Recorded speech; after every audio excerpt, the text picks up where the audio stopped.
midway through the week. Happy Wednesday. Hope you're having yourself a good week so far. I'm enjoying the week so far. It's a busy week.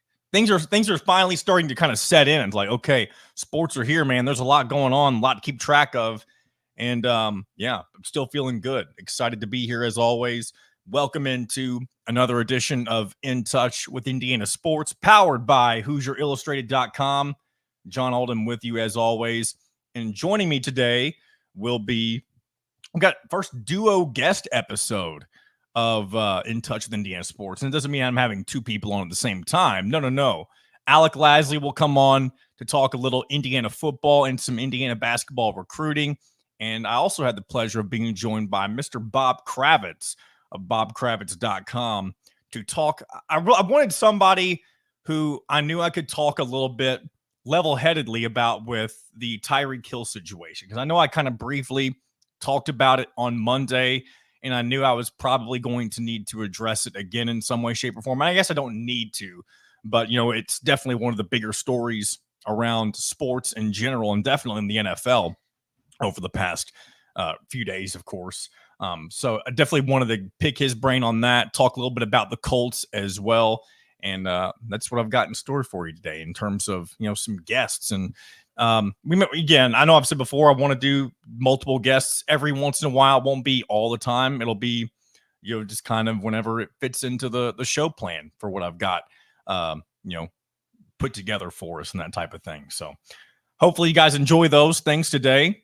Also, it's the 23rd anniversary of the attacks on September 11th. And obviously for me, as somebody who would have been, 4 years old at the time, I don't have a really much of a recollection at all of what happened on 9/11 back in 2001. I do, and I've mentioned this to people before, and most people that I say this to chalk it up as, oh, well, it's probably a false memory. And maybe that's the case, because I'm sure, especially when you're really young, younger than 5 years old, especially, there's probably a lot of things that we remember incorrectly.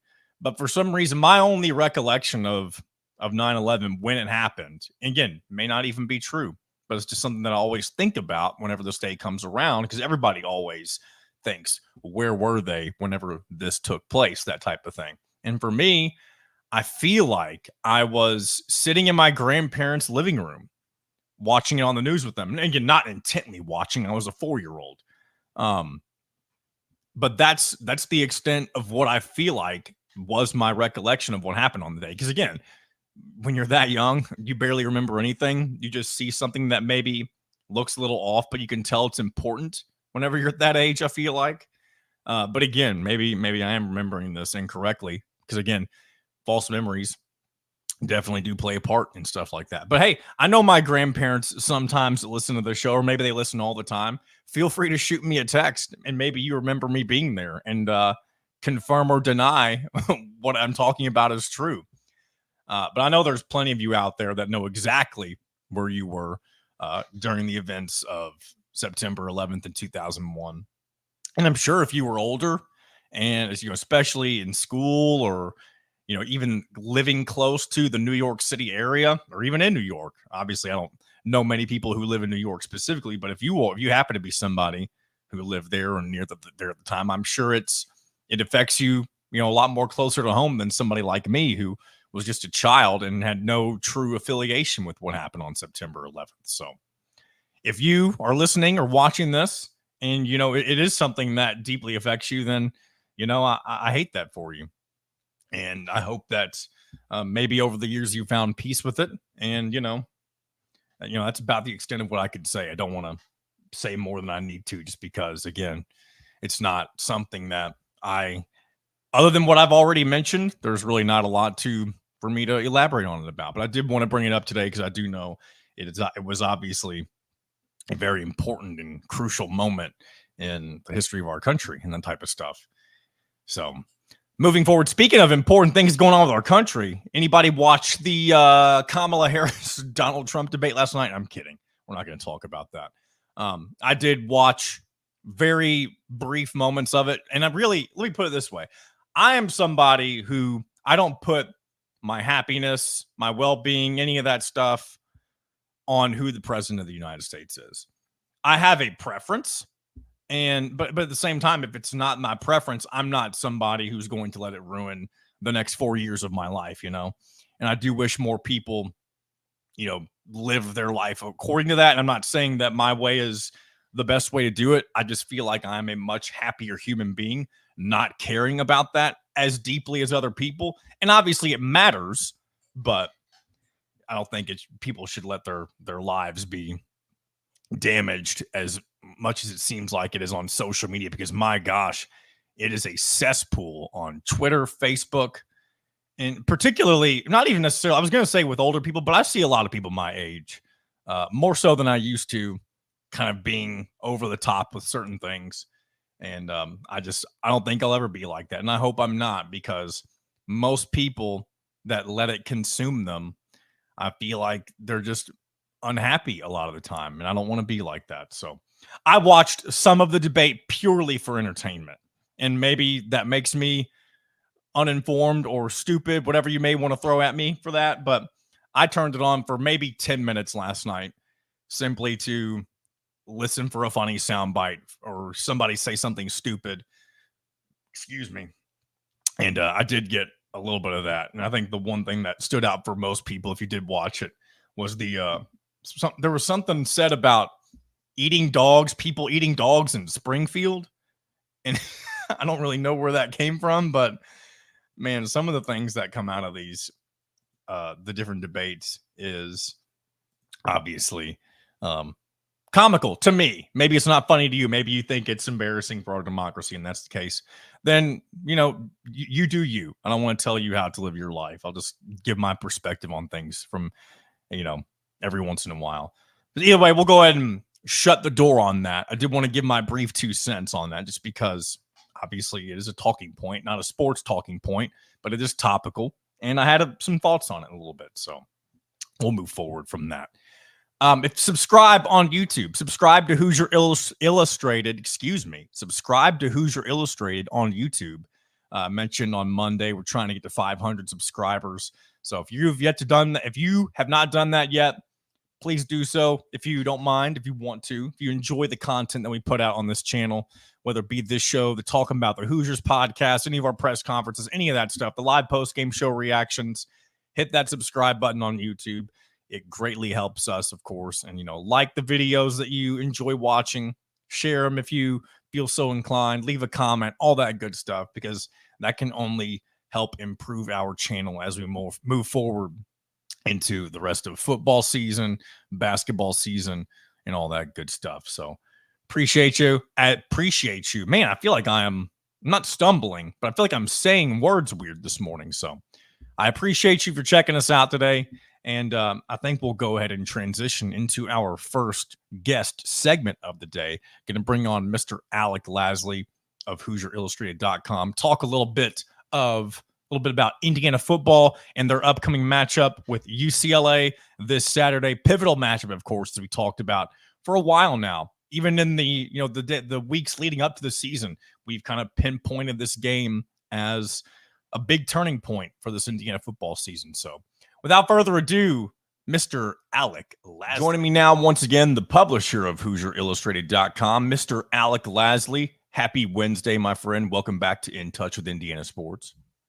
A happy Wednesday, and we were just kind of talking before we got on here, but just how crazy the weeks are now with football starting, and you know we both said before too long here we're going to blink and it's going to be crossover season with basketball starting and then full on basketball. It's crazy how we're already almost midway through September.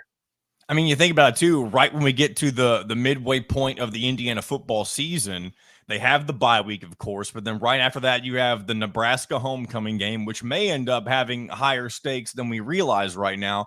And also on that same weekend is Hoosier Hysteria. So that's really the kind of unofficial start of crossover season, even though, I mean, it won't necessarily be it for Indiana basketball. You do have that charity scrimmage against Tennessee that will take place shortly after that as well, but it'll be here before we know it. I'm enjoying football while it's kind of getting the spotlight right now, but it's going to be chaos here in a little over a month or so. Yeah, no, absolutely. It's the best time of the year, but definitely a crazy time and one that seems to pop up out of nowhere every single season. So I do believe this is the first time you and I have spoke since Indiana football has taken the field. Am I correct about that? No, we were. I think we were going at one point leading into after the first After the week, but I FIU could be game, but I wrong. haven't talked with you since the Yeah, second game. Sometimes correct. I get Yeah, my times and guests mixed up. It is what it is. But obviously, this is one of the most pivotal weeks for Indiana football. Actually, I saw this on Twitter last night. I was talking with somebody, just kind of joking back and forth. They said this is the most excited they've been for an Indiana football game since the road game at Iowa that ended up being an absolute slaughtering for the Hoosiers whenever they went in yep. an opening week with Michael Penix and company. And that was kind of the beginning of the downfall of the Tom Allen era. I kind of feel like that's not where we're heading this time. I don't want to get ahead of myself, but I do think I have good reason to think that we won't see a similar result in this situation. But it is nice to see fans say that they have that level of excitement in such an early point of this new head coaching regime. Yeah, absolutely. And I think, all when the schedule obviously, initially came out, once the Pac-12 teams officially joined the Big Ten, and the scheduling started to get rolled out for the next couple of years, right? Everyone really circled this game for Indiana as kind of the game to kind of really jumpstart the 2024 season. Obviously, a lot came into that with obviously the Kurt Signetti era, and now how the first 2 weeks have really gone, especially last week. Obviously, a much lesser opponent than what Indiana is going to be facing moving forward every single week, but an opponent nonetheless that those are the types of games that and the types of results Indiana has not gotten against that type of opponent in recent years, right? So, I talked about this throughout this week that it's not necessarily a game that you take a lot from, right? Because you're clearly significantly better than them in almost every single category.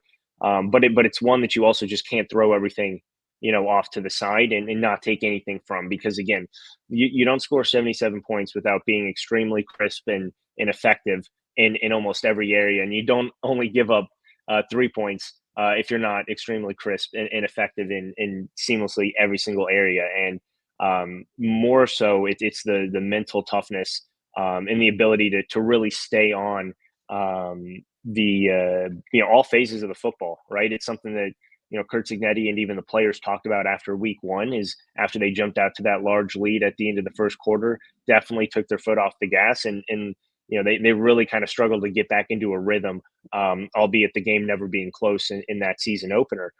So to see not only from first quarter to second quarter, but more importantly, even deep into the second half, when you had guys that maybe were still kind of second stringers in there who typically would see the field in maybe more significant games, putting forth the effort and continuing to stretch that lead all the way down to obviously the guys who are coming in and maybe only playing a couple games this season, right? That same energy, passion, and toughness from start to finish, I think, is the biggest thing that you take away that you now can build to in what's obviously what we've talked about, an extremely critical swing game for Indiana if they do want to make a bowl game and then get to maybe 7-8 wins. This is one of those games that we circled at the start of the year, and I think we double circle even now, especially after the first 2 weeks and how that's gone.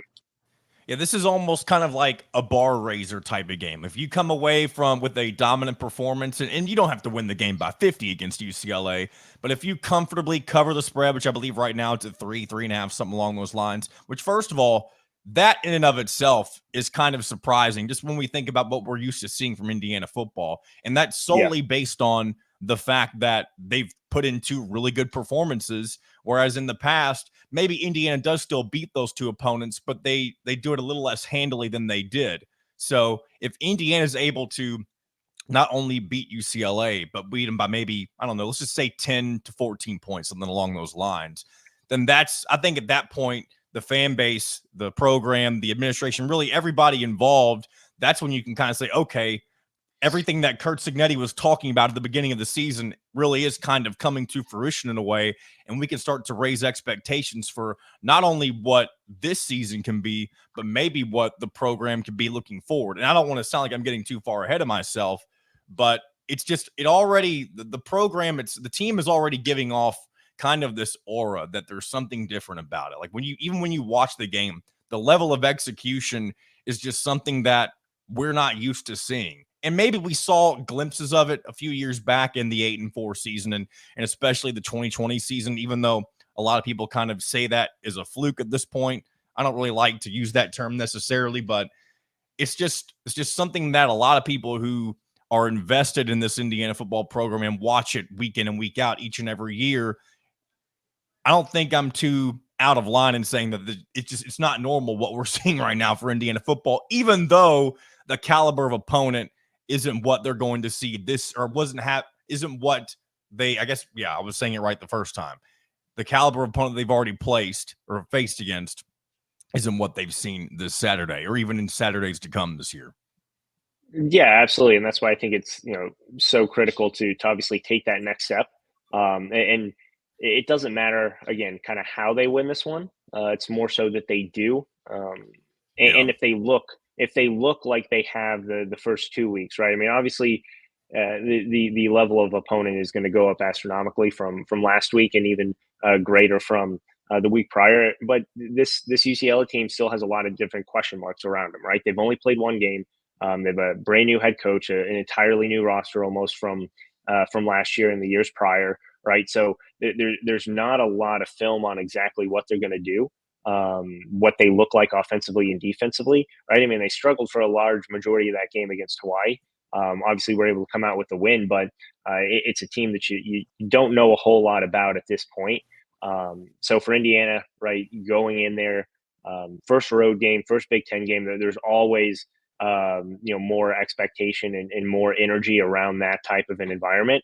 But going out to this specific environment, right, the Rose Bowl and everything that comes with that, on national TV, an NBC game, 7:30 primetime, right, for the East Coast.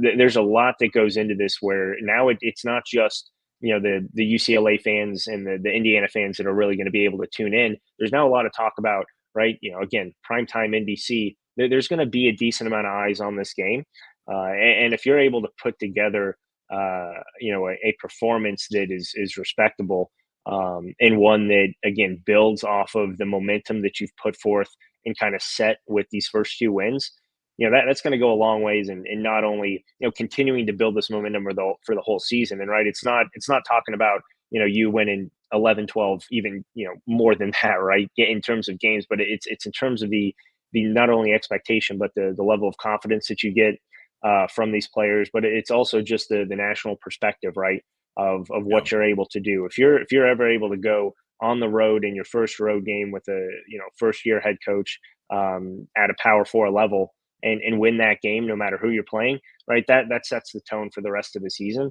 And now that really kind of opens up what the rest of this schedule really can look like, because we've talked about it. This is a very, on paper coming into this year, a very good schedule in favor of Indiana. And we've kind of see things play out the first 2 weeks that make you think it could be even more favorable. Right. I think that obviously that Nebraska game is going to be a little bit more difficult than maybe what people theoretically thought coming into the season, just how they've looked. That Michigan game, albeit still, 2 months out, doesn't look as daunting of a task, just again from the first 2 weeks. And again, this is an entirely different conversation because they got waxed by Texas versus a Western Illinois team that Indiana waxed. But and it's overreaction season. Like and I don't mean to interrupt, but like this is the time of year, these first 2 to 3 weeks, maybe even first 4 weeks of the college football season, we overreact to everything, whether it's the team that we're covering or other teams around the Big Ten.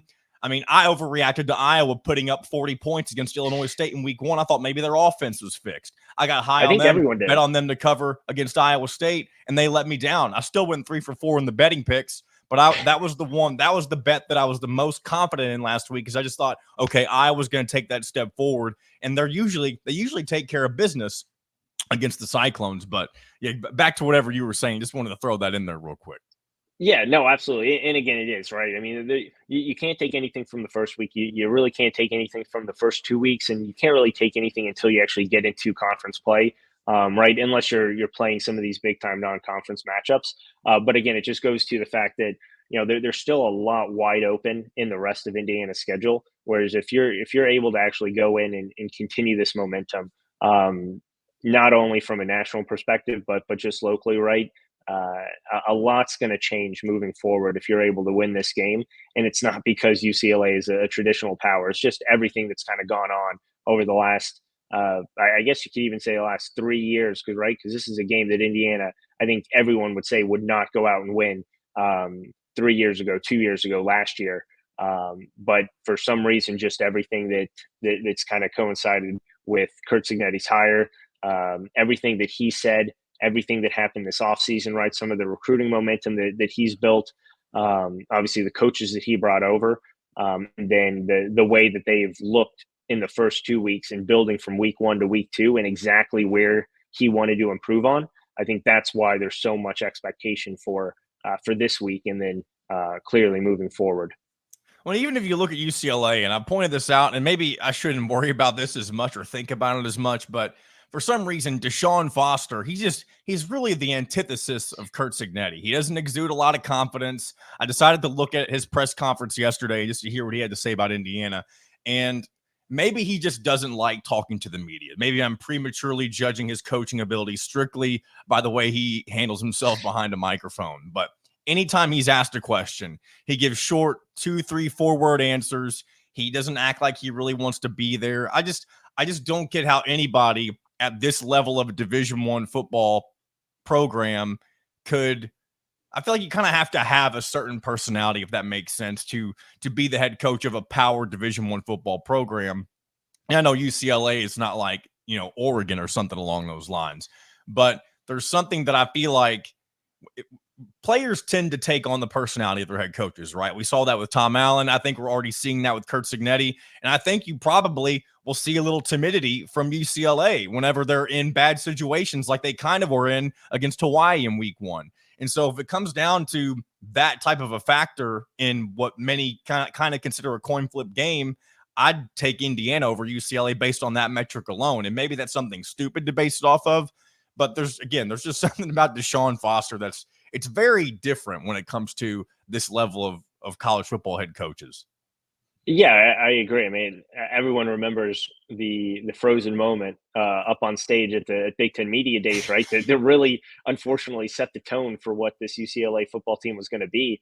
Again, you only have one game to base everything off of at this point, and it was not a terrific showing by any means. But needless to say, right, they still got the win. They still went to 1-0 at the end of the day. That's really all that matters if you keep winning. But yeah, I mean, this is again a much improved Indiana team over the last few years. A much improved Indiana team when it comes to their mindset and I would say overall energy of the team in terms of where they're able to actually put that energy towards. Previously, Indiana, they I think they had a lot of energy, but they didn't know when to table it and they didn't know where to exude it. With this team, with this coaching staff, with this roster, I think you feel that already, right? If they're in stressful situations, not that they have been so far, but when any of these teams maybe have a third and short, or they're starting to get somewhat of a groove offensively, right? You can feel the energy kind of ramp up with the defense and put to a very positive spot on the field. Whereas before there was almost more of an anxious feeling within the roster and on the field. Now it's more of a confident, pissed off type of energy that you feel from this team. And again, that comes from the coaching staff, just like you said. And it will be interesting to see what happens, whether or not UCLA jumps off to a really quick start, or vice versa, whether it's Indiana that jumps out to a quick start, what that opposing team is going to end up looking like. I think you probably have a lot more confidence in Indiana kind of riding the ship and being able to turn things around than you do UCLA.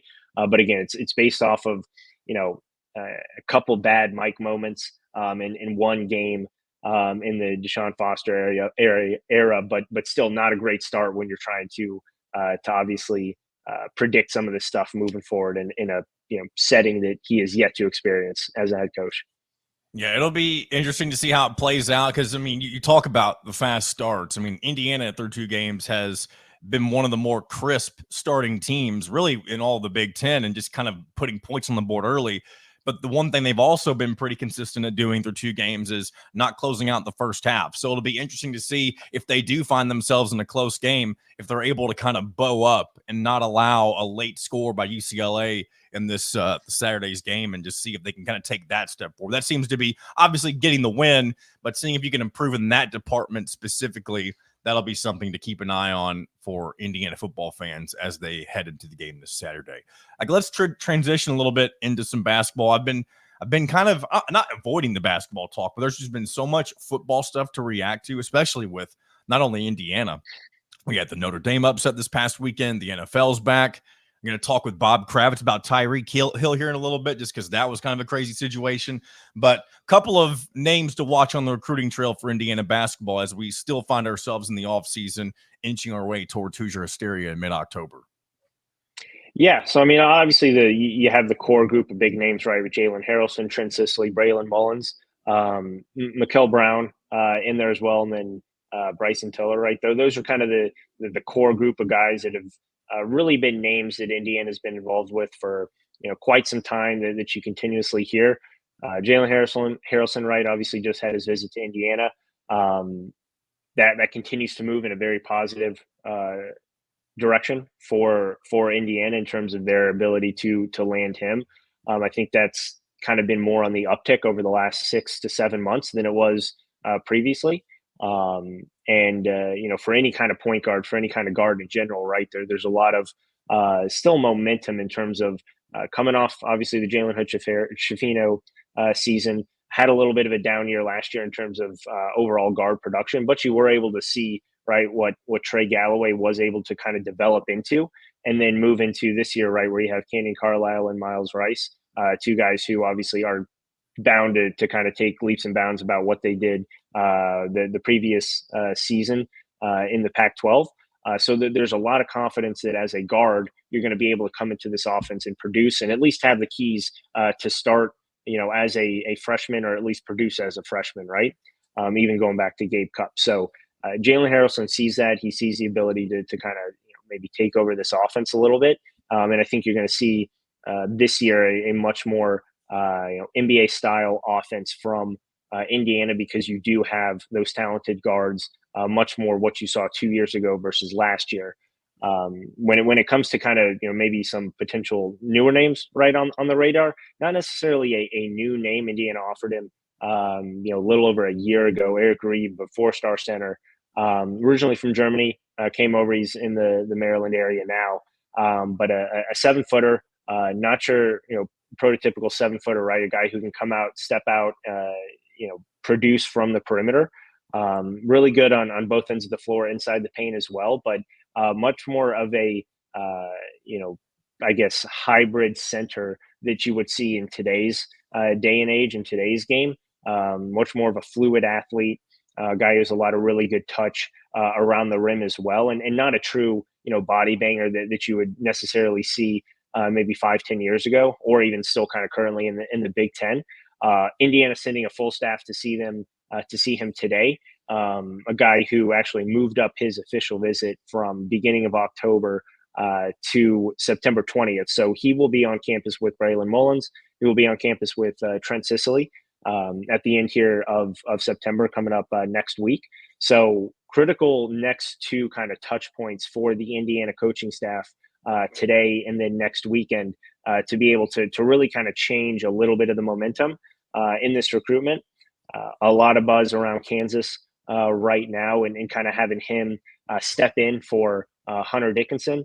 And we know kind of what that, Kansas offense looks like. It's traditionally, one big guy with 4 kind of hybrid perimeter players and some really talented guards on the outside there. That offense and that system's been set in stone. There's no questions about it, right? So I think for Indiana, it's really going to be about selling him that, hey, look what we've done with development with Trace Jackson Davis. Look what we've developed with Khalil Ware, right? And then obviously Omar Ballo, a very good college player up to this point. Look what we're going to do with him. Obviously, the expectation is Reeves not going to wait until the spring to commit, so he's not really going to be able to see some of that true development maybe from Omar Ballo that you may see in 3-4 months. But it's at least another touch point of, hey, this is a potential All-American. He's been in the All-American conversation, right? Whether it's third, fourth teams on any of these lists, preseason and end of season for the past couple of years now. And out of everywhere, right, that he could have gone, he decides to go to Indiana because he saw the development potential that he had. So, Indiana is going to continue to push that with any type of big man that they come across, because that's their biggest selling point, and it's one that not a lot of other teams have at this point with a consistent theme. So that's a name to continue to watch. The next 2 weekends, again, are going to be extremely critical and potentially making that shift from maybe a Kansas lean to a little bit more of an Indiana lean. UConn's heavily involved. He's coming off of a visit there. Oregon, Creighton, some of the other schools as well. But Oregon right now is the last visit that he does have scheduled at the end of the month. So there's a lot of expectation that going into October is kind of where you'll see Eric Reed initially kind of settle down and make that commitment to whichever school he does. But that's a name to continue to watch. And then obviously, we know Braylon Mullins in and out at this point, right? The kind of priority and the momentum with him has kind of been, obviously it's been kind of shifty. And I know, being down here with a lot of Kentucky fans and media and stuff like that, a lot of people were really high on him and potentially committing to UK and Lexington. I don't know if that's still the way you're feeling or seeing it, but that's been an interesting kind of shift. Really, since Braylon Mullins took his big leap over the summer, it seems like just everybody is interested in grabbing somebody like him. Yeah, 100. I mean, North Carolina, right, is involved there. Pretty much, UConn's obviously heavily involved. Every single kind of big blue blood program right there is extremely interested in Braylon Mullins. I think the Kentucky momentum is kind of halted with them getting Jasper Johnson.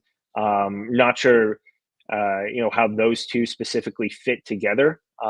Jasper Johnson, a really terrific 5-star guard, but needs the ball in his hands a lot. He's not a great playmaker for teammates. He's a decent passer, but not a guy who's going to really pass his teammates open. So a guy who really needs the ball in his hands a lot to be extremely effective, which he is. So I'm not sure that train's going to continue.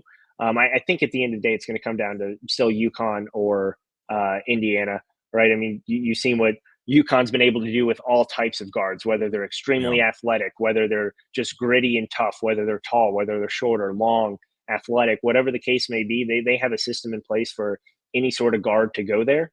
And it's more about the mentality fit and how they fit with Dan Hurley than anything else. It's not necessarily, yes, it's obviously skill and how they fit into the system, but if you have the right mentality and you can go play for Dan Hurley, you're going to succeed there, especially at the guard position, and we've seen that.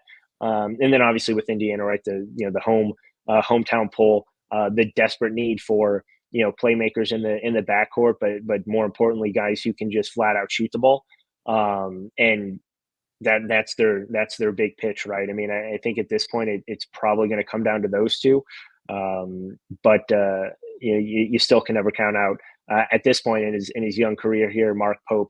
At Kentucky, I just don't think that traction is going to sustain after getting Jasper Johnson. And I think Kentucky fans will be okay with that, right? Grabbing Malachi Moreno and Jasper Johnson as the first two commitments for the Mark Pope era, right? In terms of high school guys, that's a pretty good way to kind of jumpstart your 2025 class. But I think Indiana needs a guy like Braylon Mullins a little bit more than Kentucky does at this point. So I think that's going to outweigh that one. And then with Sisley, do you feel like Indiana, Mike Woodson, do you think they kind of have the upper hand, not only because of him formerly being an in-state guy, but also now being affiliated and associated with Montverde, which obviously Mike Woodson's done a terrific job at kind of making that place a priority for bringing in some of his most important pieces of his recruiting classes. How do you think that ends up shaping up in the next couple of months? Yeah, I mean, I think it's a win-win for both, right? I think at the end of the day, wherever Sisley, if he stayed home, if he went somewhere else, I think I don't necessarily know if that was going to impact his recruitment too much. I think the schools that are involved, are the ones, right? Indiana, Purdue and Michigan State. Those seem to be the three that kind of stand out above. I think it's Iowa and Notre Dame, right? The other two and is top five there. But I think you look at Michigan State, Indiana, and Purdue as the three, and those have been theoretically the three for almost a year and a half at this point. And it's more so been just about developing those relationships, getting any sort of small edge that you can when it comes to those three schools. And I think a lot of it's going to have to do with truly development and style of play for Trent Sisley. I think he's that tweener kind of hybrid forward who can play a little bit down in the post. He can play a little bit more on the perimeter. He showed a little bit more perimeter oriented skills this past summer, which I think was really good for not only his overall development, but I think for a lot of these schools to see that, maybe he would have the potential to, play maybe a bigger three at times, or, play that small ball four where he's not, he's not a very, he's a physical player and he can take contact, but he's not a true, paint presence on either end of the floor. So you need a good style and system for him to succeed in, because he's not a guy who is going to demand the ball from his teammates, right? He's soft spoken at times, right? He can get in your face a little bit when he gets into a groove offensively, especially inside the game itself. But he's a soft spoken guy who will gladly do anything and everything to win. So I think it's a lot more about system and scheme for him and where he ends up. The development that he's going to get down there is obviously, I think, super beneficial for him and whichever program does end up receiving his commitment. But I don't necessarily know if it tilts the scale towards Indiana necessarily in a way, right? I mean, I think you have obviously the good blood there with Jalen and Malik. And then obviously what happened with Liam McNeely, right, may kind of level things out just a bit. But, I don't necessarily know if a move anywhere. He could have gone to Alaska. He could have gone to Florida. He could have gone up to New York. I think at the end of the day, it's going to come down to those other couple things more than anything else. Before I let you go, Alec, what's coming up next for you at HoosierIllustrated.com? Yeah, so ton of stuff coming up, obviously, about the UCLA game. Right, we'll have a ton of previews for that, whether it's storylines, keys to the game, kind of a deeper look into obviously the matchup itself. Get moving into some previews for upcoming visits. Right, obviously a massive weekend for Indiana next weekend on the basketball front, which we just touched on, right, with Mullins, Reeb, and Trent Sisley. Right, three extremely prioritized targets at this point for Indiana in the 2025 class, and then obviously start to look into Indiana Media Day and moving forward into Big Ten Media Day for basketball and some more season previews. I know Kyler's wrapping up his player previews for this year, for this upcoming year, right, with some of the newer guys that are stepping in. So we'll be finishing up with those, but definitely a busy next couple months ahead, and starts obviously with a super fun and incredibly important weekend for Indiana this weekend on the football front. That's right. Alec Lasley, publisher of HoosierIllustrated.com. Appreciate you as always, my friend. I appreciate it, John. Have a good one, man. A big thank you to Alec Lasley, as always. Appreciate him for taking plenty of time out of his morning to chat with us about all things Indiana football and even a little Indiana basketball. I know I feel like there hasn't been a ton of Indiana basketball things to react to since we got the Battle for Atlantis announcement, as well as the commitment announcement for Malachi Moreno that, of course, did not go in the Hoosiers' favor. But, that recruiting class is going to be something to keep an eye on as we move forward, especially with the lack of a big recruiting class, I should say, that Mike Woodson put together last year and all the drama that kind of ensued from that. So it's going to be important for Indiana to find a way to land some of these guys. And maybe they land two or three of them. Maybe they land one of them. All that remains to be seen. I do kind of agree with Alec. I feel like Braylon Mullins and Trent Sisley are probably more Indiana leads than some of the others. But again, that kind of adds some more pressure to Mike Woodson to really drive that deal home and solidify both of those guys. Because if you have it in the palm of your hands and you let it slip, then that looks all the much more worse, the optics of it all in the grand scheme of things. So we'll keep an eye on it. We'll see. I know a lot of those guys are visiting here very shortly. Next week, I believe you mentioned. And I believe many guys are expected to attend for Hoosier Hysteria next month. So a lot of Indiana basketball recruiting stuff to keep an eye on as we move forward and get closer to the upcoming Indiana basketball season. All right. I mentioned earlier we're going to be bringing on Bob Kravitz here in a moment because I knew today I needed to, in some way, shape, or form, tackle the Tyreek Hill situation that took place over the weekend right before the Dolphins kicked off against Jacksonville and ended up playing in that game. Tyreek Hill did, and had a really massive 80-yard touchdown grab, if I remember correctly. So Bob's going to come on. I'm just going to pick his brain for a little bit. Also talk a little bit about the Colts, because I know he covers the Colts regularly. Talk about everything that they have expectation-wise. Can they bounce back in week 2? And all that type of stuff, because he's a lot more plugged into the Colts than I am, considering most of my effort and energy goes towards Indiana and really college sports in general. I don't want to be ignorant to the NFL. I do want to keep track of it, and thankfully for fantasy football, I think that's giving me new life when it comes to tracking things that are going on in the NFL. So without further ado, Mr. Bob Kravitz from Bob Kravitz. Joining me now from Musings of an Old Sports Writer, BobKravitz.com, is the one and only Bob Kravitz. Glad to have you making your debut on my show today, Bob. How you doing? Yeah, it's pretty darned exciting. Maybe yeah, exactly. Maybe the highlight of my day. Maybe, and that would be saying something, wouldn't it? So I wanted to have you on today specifically because I knew I was going to have to talk about this, and I thought who would be the best person to kind of just pick their brain a little bit about what all went down, maybe just hear your opinions on it. But the whole Tyreek Hill situation that took place over this past weekend, that obviously people politicize it, people do whatever they want with it. And it was a big stir, before week 1 of the NFL. And in my opinion, I feel like both parties in their own horrible ways handled everything terribly, whether it be Tyreek Hill himself or the police officers involved. And I guess I'll just hand it over to you. I just kind of want to hear your initial thoughts on really what happened with him getting pulled over in Miami on Sunday. Well, you're right. It does get politicized. Everything is a Rorschach test these days. You see what you want to see. You hear what you want to hear. It's just like the debate on Tuesday night. I talked to friend. To me, it was like a one-sided debate. I thought Kamala wiped the floor with him.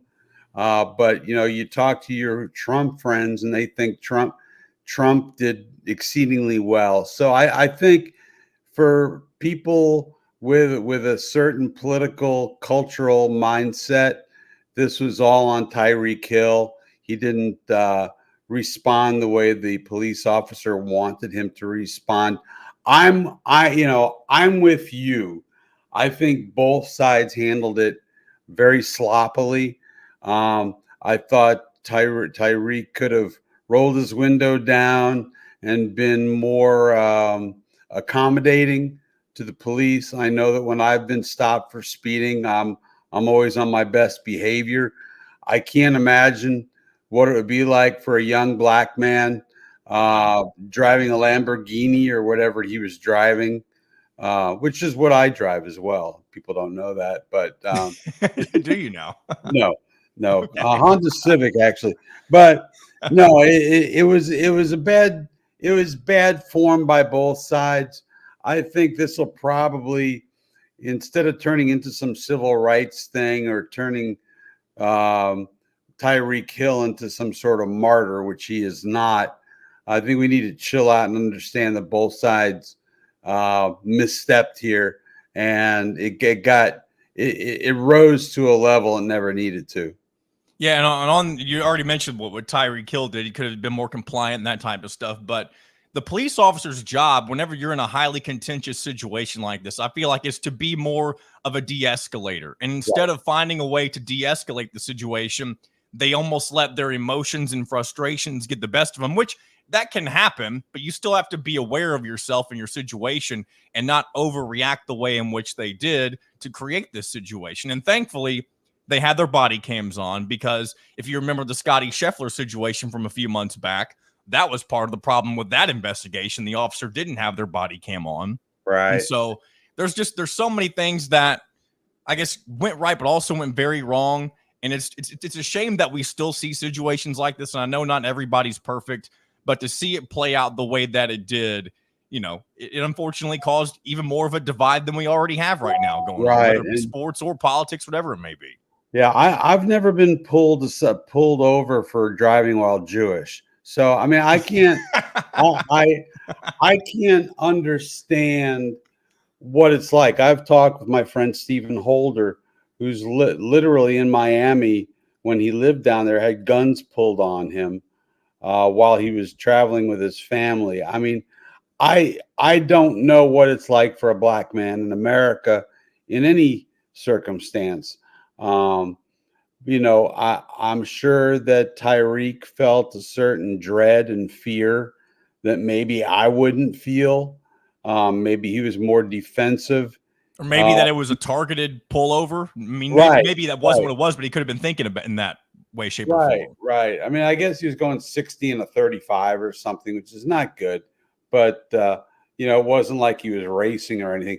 I just thought it escalated in a way it didn't need to escalate. And he's probably right that, if he wasn't Tyreek Hill, that could have been a very, very serious situation. Yeah. But there have been things in the past with him specifically, like with the allegations with, I don't know if it was something to do with his wife or his former partner, whoever it may have been, where because he's Tyreek Hill, he also kind of got off on more so of the easy side of things. So I guess there's two sides of both spectrums when it comes to. Yeah, it's a double-edged sword. Look, let's not turn Tyreek Hill into some sort of civil rights martyr. Okay, this is not John L. Lewis here. This is a guy who's got his own issues, who was accused of breaking his son's arm when the kid was 3 years old. I mean, this is not necessarily a nice person. That said, what he was doing, driving 60 and a 35 or whatever the zone was, didn't reach that level, obviously. And I just thought it was handled poorly by both sides. Yeah. And of course, if this was handled the correct way, you wouldn't hear about that in the news. Unfortunately, it's just the way that things go. But that's the way you still want things to play out. Hopefully in the future, we don't see more body cam footage of things like this happening, especially really in any situation for that matter. But Bob, I also want to talk with you a little bit about the Colts while I've got you for a few more minutes. Obviously, another disappointing start to their season. They've now lost 11 straight openers, which seems absolutely insane. The fact that you can lose that many openers in an NFL season in a row. But there were some positives to take from it. Anthony Richardson looked a lot more competent than I think maybe people gave him credit for. But I kind of want to hear your thoughts on just week one for the Colts. Yeah, I mean, look, Anthony, three throws of over 50 yards. Nobody does that. Andrew Luck doesn't do that. Peyton Manning doesn't do that. That was incredible. That throw he made to Alec Pierce on the 60-yard touchdown. I covered John Elway through the second half of his career in Denver, and Elway had probably the greatest arm I've ever seen. And I never saw Elway make a throw like that. That was, he slipped. He was on his back foot. He was under pressure, and he just casually flicked the wrist, 65 yards in the air. Just a perfect pass to Alec Pierce. So I thought he did enough for them to win the game. But when you give up 40 minutes of possession time, you only get 43 offensive plays, which is the third lowest in Colts history since 1998, according to Mike Chappell, who takes the time to look these things up. When you give up 159 yards to Joe Mixon, is he Walter Payton now? You have no chance of winning. I mean, they were fortunate they were still in it at the end. D'Amico Ryans, to me, gave away 4 points, by going for two early. I've never understood why you chase points like that. And then, of course, the screw up at the end of the half with the clock. So they gave the Colts 4 points, and still Indianapolis couldn't do anything with it. The fourth quarter was very disturbing. I mean, they just ran it right down their throats. They knew it was coming, and they couldn't stop it. And this is a defensive line that got a lot of money in the offseason. They might want to start earning their keep. So and they'll play Green Bay in week 2 without Jordan Love. I would say that's kind of a bit of a consolation whenever you're thinking about trying to bounce back in week 2. Do you expect the Colts, even though they'll be on the road, to kind of take advantage of not having to play against Green Bay's starter? You damn well better. I mean, if Malik Willis throws for 250 yards, you got a serious problem. In fact, the column that I just posted on bobkravitz.com just literally 5 minutes ago was about Gus Bradley, the defensive coordinator, and how he needs to be on the hot seat. It's 2 years in a row they've been 28th in the league in points allowed. They're at the very bottom of the league in almost every statistical category after week 1. They brought these guys back with the idea that continuity and all that stuff, would make them a good, solid defense, and it hasn't happened. And even really good, solid players like Zaire Franklin just did not play well. I thought the defensive line did not play well.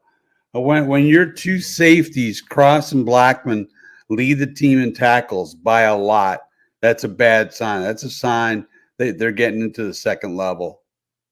What do you think should be kind of the goals for the Colts this season? Obviously, you want to take a step forward, and you kind of thought you might take it in week 1, being able to avenge that playoff loss last year to the team that you lost to. You unfortunately don't get it done there. So what do you think it looks like going forward if you want to call this season a success for Indianapolis? Well, they got to make the playoffs. It's really simple. And I think Ballard's job should depend on them making the playoffs. I mean, they haven't won the AFC South since he's been here. They've only won one playoff game. They've only, I think, played 2 playoff games, 2 or 3, I can't remember. And that, after this will be his 8th year, it's time. It's definitely time. 8 years is a lifetime in the NFL, especially with free agency, where you can do like the Houston Texans and completely overhaul your team in the space of 1 year, adding, Anderson and Stroud like they did last year. So to me, they need to make the playoffs. I think they need to win 10 games. So I would say the goal is 10 wins and a playoff berth. Okay. And Bob, first of all, or last of all, I should say, I appreciate you taking a few minutes to chat with me about a couple things this morning. And what are you doing on your site right now? Musings of an Old Sports Writer, which, by the way, I'm sure I've told you this before. Great name. Oh, thank you. Thank you. Well, because I do muse and I am old. Well, like I say, I've got a column out there right now about Gus Bradley being on the hot seat, the defensive coordinator. Got some fever stuff coming up. They play the defending 2-time champion, WNBA champion Las Vegas Aces. They play them on Wednesday, so I'll probably have something. Wednesday, that's today, isn't it? Today is Wednesday, yes. Oh, yeah. I probably should get my credential. I got some stuff. And then, of course, the Colts against Green Bay, I'll have that. So lots of stuff to do. Good stuff. Again, appreciate you, Bob. We, this is obviously isn't a regular thing that we do bringing you on this new show of mine, but I may reach out to you from time to time if I ever want to pick your brain on a few things. So I appreciate you taking a few minutes with me. Anytime.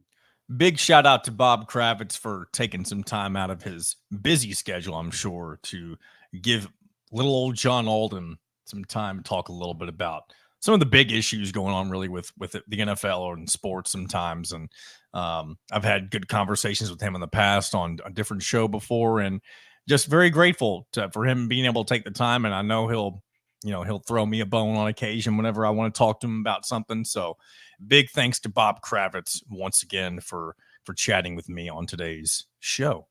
And we've got a few more things I want to get into before we officially wrap up. And not a whole lot, but one thing I do want to talk about. I know during my segment with Alec Lasley, I referenced how Deshaun Foster still kind of that shaky guy behind the microphone. And again, maybe it's just somebody who doesn't like to talk to a microphone or into a microphone. And that's totally understandable.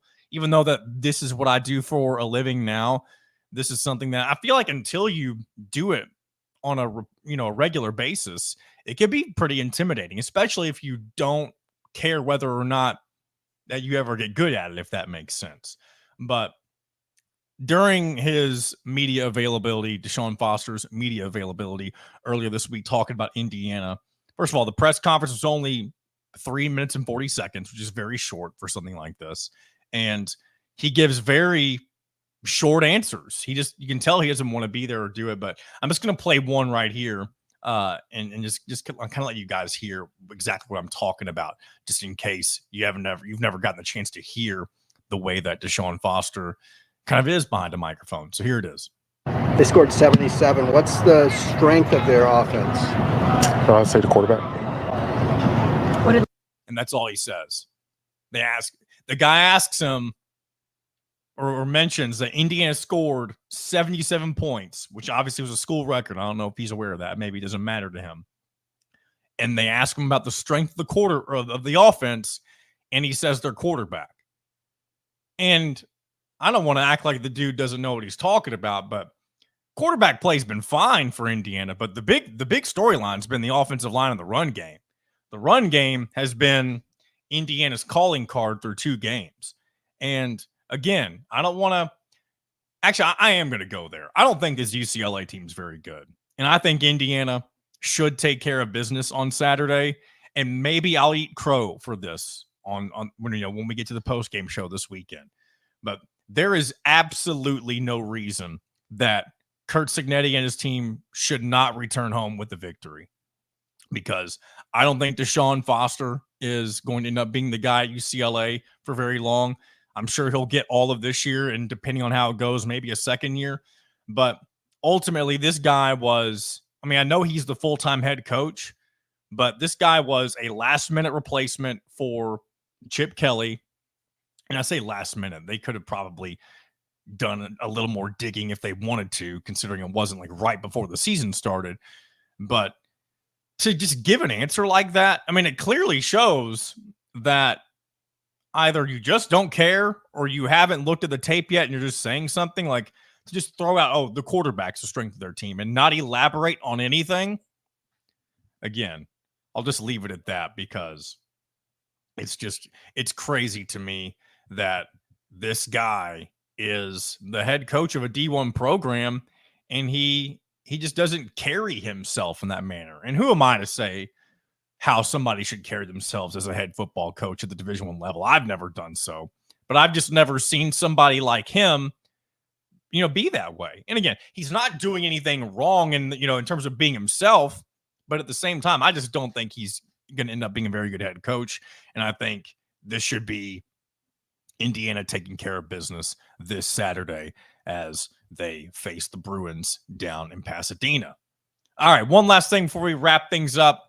Want to shout out a couple non-revenue sports as I don't know if I did it last week or the week before, but I do want to kind of keep an eye on that, at least in some way, shape, or form, so I'm not just ignoring it.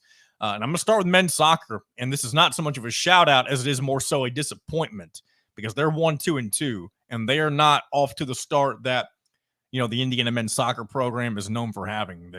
Their only win came against Yale 2-0, and they're coming off a loss to Dayton 2-0.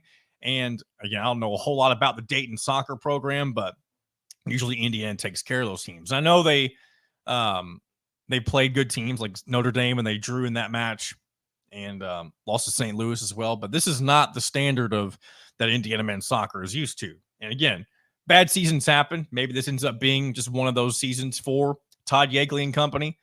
But either way, it's just not a good look for, starting your season that way. But maybe they have time to turn it around. It's been a while since they've had a truly horrible season. They've had, setbacks here and there, and maybe that's exactly what this will be, but maybe it ends up being much worse. We'll keep an eye on it. Hopefully it's not the case. But women's soccer, on the other hand, having a wonderful start to their year, 5-0-1, and many of their wins. And again, this may be a fairly easy schedule. I don't know a whole lot about the teams that they've faced, but a lot of shutouts, a lot of big wins, 6-0 against Wright State, 5-0 against Evansville, 9-0 against Lawrence University this past weekend. And it seems like this women's soccer team has got some scorers for sure. So shout out to the Lady Hoosiers as they get off to a really good start in their season. And last team I'm going to talk about, the women's volleyball team, off to a 3-2 start. I believe last time I mentioned them, they began their season with a 3-0 victory over, I say 3-0, 3-0 is how it works, against Kennesaw State. They've since beaten Wichita State, UC Davis, and then they now have 2 losses to some pretty good programs. One, and of course, the number 1 team in the country, Texas, reigning national champions, lost 3-0 in that. That's just an unfortunate, you're not on that level, that type of thing. And then lost 1-3 to Miami, Florida.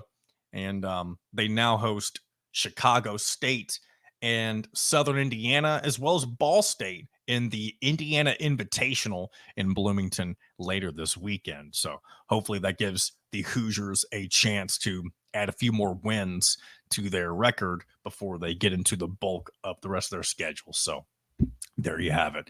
Thanks for tuning in this morning, this afternoon, this evening, whenever it may be. Appreciate you guys as always. Looking forward to doing it again on Friday, and then post-game show once again on Saturday to react to all that goes down in Indiana's matchup at UCLA. Appreciate you as always. Again, subscribe on YouTube, Hoosier Illustrated, and check out everything going on at HoosierIllustrated.com. Stories from Alec, Kyler, Drew, Dylan, etc. A lot of good stuff there as always. So until Friday, this has been another episode of In Touch with Indiana Sports, powered by HoosierIllustrated.com.